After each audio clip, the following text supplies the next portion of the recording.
আসসালামু আলাইকুম। আমার হাতে কিছে? আরে একটু না বাবা, কি হয়েছে তোমার? পাগল বাবা কিরকম করে কি হয়েছে? মারামারি করছিস নাকি? আরে মা, আমার কি মারামারি করার বয়স আছে নাকি? আমি বাজার করে মোটরসাইকেলটা ফিরতেছিলাম, ওই মোটরসাইকেলের সামনে হঠাৎ করে দুইটা বাচ্চা পড়ছে।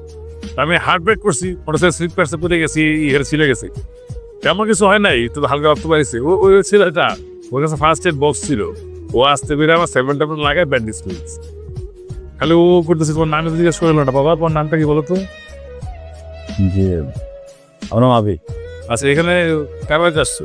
আমি বেসিক্যালি ইউনিভার্সিটিতে কাজে আসছি, রিসার্চ করছি। ও আচ্ছা, তো উৎসব কোথায়? আমি কারো বাড়িতে উঠিনি, বাস থেকে নামতেই বেতন আপনার অ্যাক্সিডেন্ট। তো একটা হোটেল খুঁজে নিব। দি হোটেলে উঠবা মানে? আমার এত বড় বাড়ি থাকতে তুমি হোটেলে উঠবা কেন? তুমি আমার এত বড় উপকার করছো, আর তুমি তো আসছো আমার গ্রামের কাজ করার জন্য। তুমি আমার বাড়িতেই থাকবা, কোনো হোটেল মোটেল না। হ্যাঁ, ফাইনাল বললাম, কোনো নানাতে কাজ হবে না। আমি মিজান সরকার যেটা বলি সেটাই হয়, সেটাই ফাইনাল। ওকে, তোমার সাথে সবার সাথে পরিচয় করে দিলাম। বুঝলি, তুমি আমার মা, সমুল